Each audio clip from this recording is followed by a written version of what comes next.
그래서 그 문자를 보내놓고 잠깐만. 통화한 게 아니라 그러니까 문자를 텔레그램. 보내신 거네. 그러니까 네. 기본적인 사실관계도 자 바로 넘어갈게요. 지금 네, 우리가 넘어가세요, 또. 모신 이유 중에 하나가 네. 지금 이성윤 의원이 완전히 지금 뭐 깽판을 치고 있습니다. 속된 말로. 그런데 그래도 예. 초기에 예. 우리 박선원 의원이 잘 잡아주셨는데 예. 자 핵심적인 게 지금 무슨 약 먹었냐. 그날 아이고. 왜 늦게 왔냐. 뭐 이거 아니겠습니까? 딴지고 오는 게. 근데 우리가 본질적으로 한번 보시자고요. 2024년 7월 달에 이제 7월 초에 이재명 대표님이 국회 이제 본회의장에서 저한테 그러더라고요. 계엄한다는 소문 들었느냐, 계엄 준비한다는 소문 들었느냐. 그래서 제가 계엄할 것 같습니다. 이미 저도 계엄할 것 같아서 조현천 기무사 문건들을 보면서 이들이 무슨 준비를 하고 있을까, 어느 단계 왔을까 걱정 많이 하고 있습니다. 그랬더니 한번 발언을 해라. 네. 그러면서 본회의장에서 해라. 여기는 면책특권이 있으니까 본회의장에서 발언해라. 그래서 그러면 제가 필리버스터 준비해서 발언을 하겠습니다. 네. 이거는 뭐냐면은 이재명 당시 이제 민주당 대표 입장에서 보면 24년 1월 2일 날 칼 맞았잖아요. 네. 칼 맞고 나서 우리가 총선에서 승리하고 윤석열을 만났어요. 윤석열을 영수회담이라는 이름으로 만났잖아요. 그 다음부터 흐름 보니까 이 사람이 협치할 생각이 없는 거예요. 우리가 압도적으로 다수당인데 이런 걸 보면서 야 이게 무엇 때문에 저 사람이 태도가 저럴까 고민하지 않았겠어요? 그러면서 어디서 소문을 들었을 거예요 분명히. 그래서 계엄할 것 같지 않느냐. 저도 계엄할 것 같다고 생각을 했고 김민석 수석 최고위원 그때는 이제 전당대회 직전이니까 수석 최고위원은 아니었지만 계엄할다고 생각을 했고 제가 김민석 의원한테 갔을 때 추미애 그때 당시 2010년 17년 당대표가 추미애 대표였는데 그때 자기가 추미애 대표한테 계엄할 것 같다고 했다는 거예요. 그래서 이 상황을 면밀히 보고 있다는 거예요. 그래서 의기투합이 됐어요. 당대표 추미애 전 대표님 그리고 김민석 의원님. 그렇죠. 그렇게 해서 우리가 정말 눈 부릅뜨고 이 사람들이 어떻게 하나하나 동태 파악을 하고 있었거든요. 그러면은 그때 검찰 동향을 누가 제일 잘 알아야 됩니까? 중앙지검장 출신 아닙니까? 네네. 예? 지가 맨날 그 윤석열하고 머리 싸고 부딪히고 맨날 혼나고 욕 먹고 저기 진천 연수원까지 쫓겨났다는 그 이성윤이 검찰을 돌아가는 걸 알아야죠. 단 한 번이라도 우리한테 검찰이 이상하다든지 검찰은 원래 이런 사고 윤석열이 이러니까 계엄할 수 있으니까 주의하든지 뭐 아무것도 안 한 사람이에요. 자기는. 그러라고 국회로 들여준 거 아닙니까? 그러니까 제가 검찰 감시하라고. 그 사람이 주장한 게 뭐예요? 윤석열한테 탄압받은 사람, 윤석열을 가장 잘하는 사람. 그래가지고 국회의원 됐잖아요. 그런데 아무것도 몰라요. 검찰 동향을. 그러면은 가만히 있어야죠.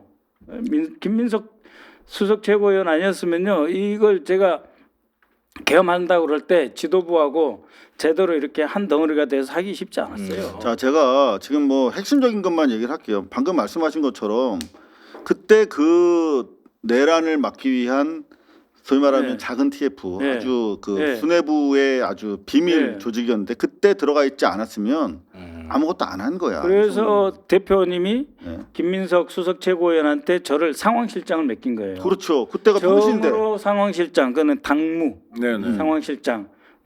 이거 사실은 저를 이제 정무 상황실장으로 맡겨서 이런 것이 어떤 조그마한 거라도 감지하고 포착하면은 직접 보고해달라. 그래서 김민석 수석 최고하고 당 대표하고 이 팀. 그래서 조금 확장한 것이 서울의 범팀, 김병주, 부승찬까지 들어온. 그렇죠. 그렇게 확장이 돼요. 근데 우리 정말 비난 많이 받았어요.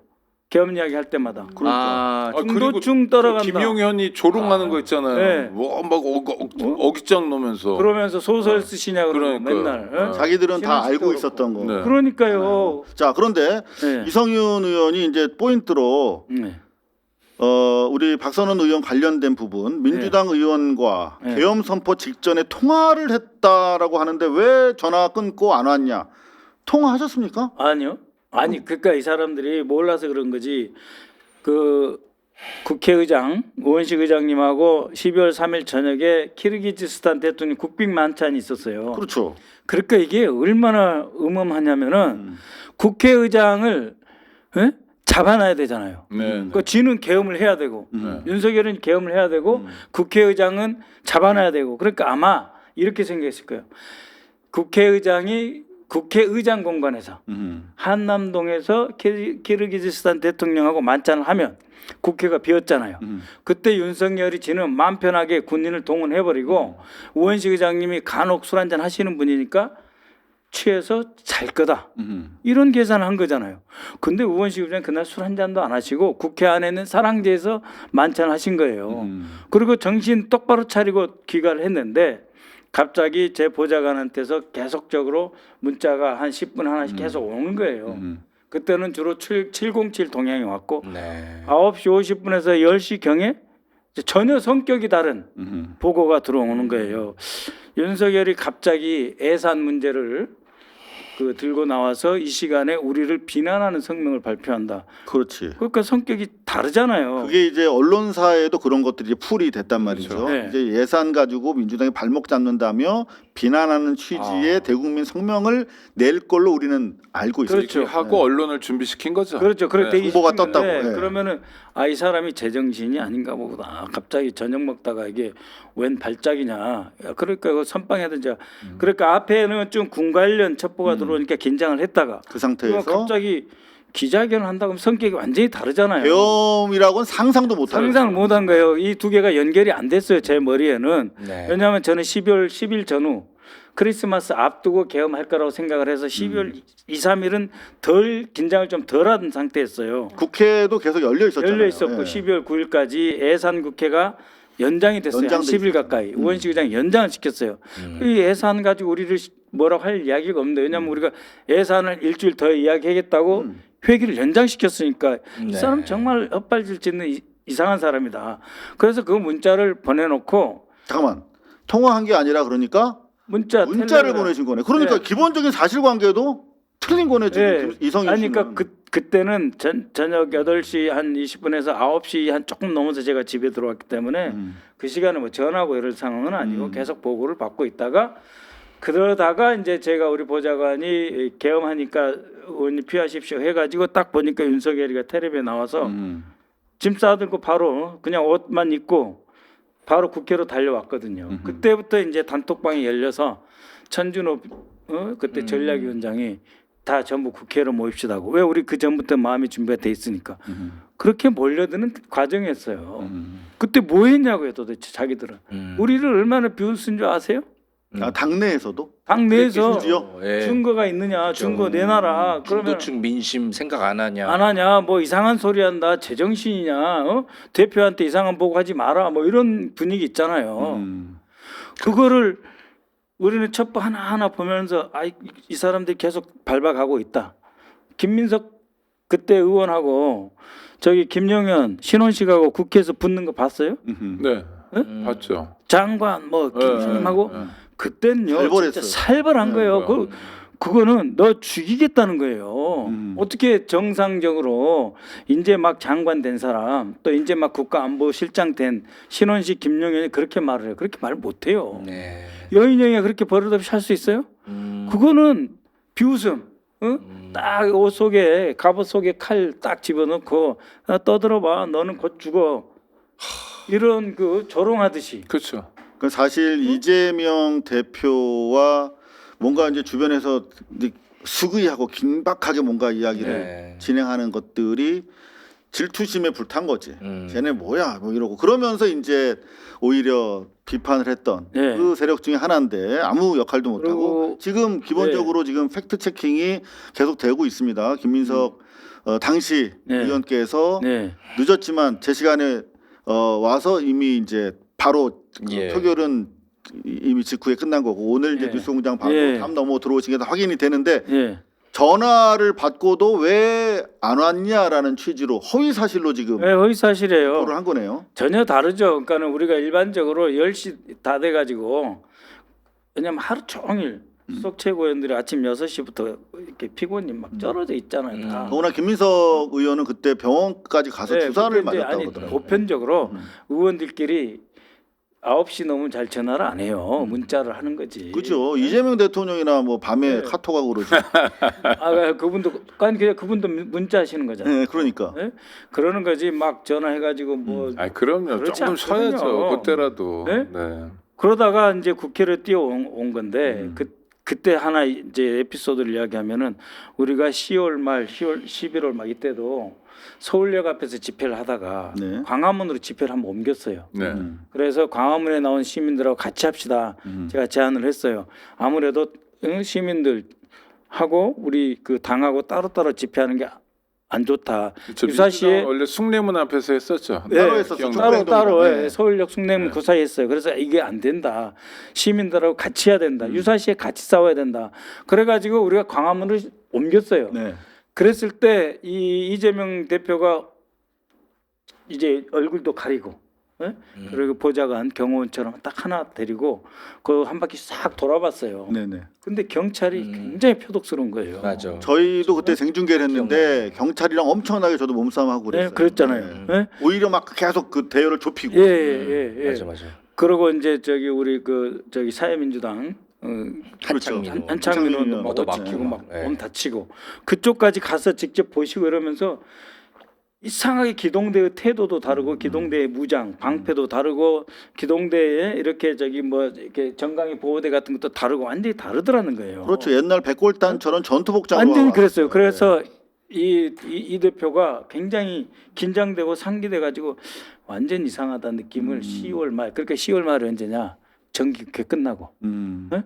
그러니까 그때부터 완전히 이제 저자들이 이제 무인기 띄우고 막 하면서 난리치는 그 중간 그래서 진짜로 이제 11월부터 전면 공세로 나오는 그 직전의 느낌을 동물적인 감각으로 이재명 대표가 갖고 계시더라고요. 실제 그날 엄청난 그 시민들이 모이셨고 네, 그냥 뭐 꽉 찼으니까. 꽉 찼어요. 그리고 차선 열어달라고 막 그랬잖아요. 네네. 우리 그때. 네네. 음. 근데 실제로 그렇게 안 열었으면 완전히 넘쳐났을 정도로 맞아. 분위기가 고조된 상태였죠. 근데 경찰의 집회 관리는 방금 의원님 말씀하신 대로 안 했어요. 여태까지 계속 꼭 권위주의 정권이 아니더라도 그러니까 좀 거리도 두고 네. 그다음에 사람들하고 부닥치지 않고 맨 앞에는 대화 경찰이 있고 네. 이랬는데 예. 그 맘때부터 이상하게 경직된 모습이거든요. 그건 그랬죠. 뭔가 지침이나 예. 뭔가를 공유하고 있었던 상태인 그랬어요. 거예요. 그랬어요. 일선 직원은 모르겠지만 예. 그 사람들이야 뭐 나가 막어 이런 예. 거겠지만 나중에 보니까 6월달, 8월달 이럴 때 이상민 행안부 장관이 그 기동대 훈련하는 데 있잖아요. 강서구 네네. 쪽에 훈련하는 데가 있다고 하는데 거기 2번씩 방문하고 그러면서 계속 이 진압 훈련 있잖아요. 이런 것들의 훈련 강도를 높여왔던 거예요. 일정한 방향과 목표가 있었던 거죠. 자, 그런 상황 속에서 그나마 잘 준비가 됐기 때문에 예. 표결에 임해서 사실 막아낼 수가 있었던 네. 것인데 예. 실제 그동안의 노력과 그 당일날에 또 그 와중에 또 김민석 의원은 영문으로 또 해외에 예. 그 어떤 포고 성명까지 준비를 하셨더라고요. 근데 자 이제 팩트 체크가 다 됐어요. 심지어 뉴스공장에서도 CCTV 영상까지. 가지고 예. 이제 팩트 체킹에 합류해 줬는데 고맙게 이성윤 의원은 오늘 2시 반에 또 다시 글을 올리는 거예요. 지금 뭐 예. 이번 세 번째가 네 번째 같은 내용을 반복하고 있는데 예. 보면 국민과 당원이 궁금한 것은 딱 하나입니다. 네. 윤석열 계엄 해제를 위해 국회의원 한 표 한 표가 정말 소중했습니다. 다시 당원들은 묻습니다. 왜 계엄 해제 표결에 불참하게 됐냐고. 네, 이게 지금 한 2시간 전에 또 올린 거예요. 근데 이 직전에 올린 글을 보면 예. 아 내가 뭐 언제 뭐 그 문자라고 안 했냐 뭐 전화건 뭐 예. 문자고 예. 뭐가 그게 중요하냐 예. 이런 식으로 또 그냥 팩트 오인에 의한 허위 사실을 이렇게 그냥 뭉개더라고. 예. 명색이 검사 출신이 그래서 이 이성윤이 중앙지검장일 때 네. 맡았던 중요한 네. 검찰 관련 전 정권 사건을 제대로 수사를 못했겠다 하는 생각이 들더라고요. 실제로 저희가 네? 우리가 짜고 한 건 아닌데 어떻게 안 되게 좀 났네. 저희가 아니 모든 정보를 다 이랬을 것 같아. 이제 이해를 했어요. 저도. 서울중앙지검장 시절의 주요 사건 우리가 네. 우리 시민사회 우리 국민들이 간절하게 중요하다고 수사를 느끼는. 염원했던 네. 한번 볼게요. 그 무혐의 종결된 거 2020 도이치 주가 조작 수사 지휘, 네? 2020 아니 다 그냥 서울중앙지검장 때가 그때니까 나경원 각종 논란, 아들 논문 논란, 이것도 사실은 다 무혐의 나왔죠. 안진걸이 열심히 고발한 예. 사건들인데 그다음 채널A 한동훈 검사장 무혐의 결재 거부, 그리고 윤석열 검찰총장 처가 의혹 사건 수사 지연. 이것도 결국은 다 사실로 드러나는 것들인데 그냥 뭉갰던 거 아니겠습니까? 본인 특활비 논란까지 포함해서 자 이랬던 검찰 잘 나갔던 검사장 그리고 윤석열 때 조금 쉬고 있다가 자기 피해자 코스프레에서 들어와서는 검찰 견제 전혀 역할을 못했던 바로 예. 유성윤. 자 그리고 최고위원 대에서도 음? 무능력의 정점을 보였잖아요. 그 정준철 그러니까. 변호사를 심지어 쌍방울 그 변호했던 네, 김성태. 그런 사람을 네. 특검으로 추천해서 대통령을 경로하게 만들고 그렇죠. 저는 바로 그 직전에 이게 얼마나 무능력한 최고위원이었습니까? 민주당 중앙위에서 지금 1인 1표제 관련해 가지고 미투표자 사찰 및 투표 압박 그 논란이 있었어요. 이게 조선일보에서 그때 당시 보도했던 건데 저는 아무리 조선일보지만 이 조선일보가 보도한 게 팩트라면 저는 그거 문제 삼아야 된다고 해서 제가 몇 차례 문제 삼았다가 저희 고발뉴스가 박살났습니다. 그 문제 삼으면 또 1인 1표 반대하냐. 그러니까요. 뭐 수기 민주주의, 직접 민주주의로 가는 걸 반대하냐. 당신 말이야 옛날이 좋냐. 뭐 그런 식으로 막 사람 매도하니까 말을 못 하는 거죠. 아니 그러니까 근데 이거는 미투표자 너 투표 안 했다며 왜 안 했어? 전화 받은 사람들이 저희한테 제보를 했다니까요. 이거는 명백한 사실 민주적 절차 위반인데 아무도 지금 문제를 삼지 않는 것도 결국은 이성윤 지도부 체제였다. 저는 오늘 송영길 의원이 출마 선언했잖아요. 네. 근데 출마 선언문을 쭉 보니까 네. 판을 바꾸자 이런 요구를 하는 것 같아요. 네. 우리가 야 파묘하지 말자 해봤자 네 손해잖아 지금 네. 다 보듯이. 예, 맞습니다. 그리고 그 끔찍한 순간에 정말 리더십이 분명히 살아있고 그것 때문에 국회에 모였고 다들 담 넘어가도록 넘겨준 시민들이 있었고 예. 위대한 혁명을 한 거다 그날. 예. 그러니까 사실 우리는 잘한 거고 예. 근데 그걸 가지고 어떻게 파멸을 하냐. 다른 사람도 아니네. 김민석인데 예. 그 사람 제일 처음 경종을 울려준 사람인데 그렇죠. 이러면서 끝내고 사과하면 돼. 그리고 끝내고 이제부터는 왜 나왔어요? 최고위원? 전당대회 시대 정신은 뭐예요? 예. 2030 어떻게 할 거예요? 진짜? 그렇죠. 예, 정책으로 전환. 그러니까 아니 진짜로 어떻게 할 예. 거예요? 중수청, 중도청 어떻게 할 거예요? 수도권 예. 어떻게 할 거예요? 청년 어떻게 할 거예요? 예. 민주당 내일은 뭐예요? 이재명 정부 성공을 바래요? 진짜? 안 바래요. 전 이런 얘기들을 그렇게- 숱하게 해야 되잖아요, 그렇습니다. 우리가. 그렇습니다.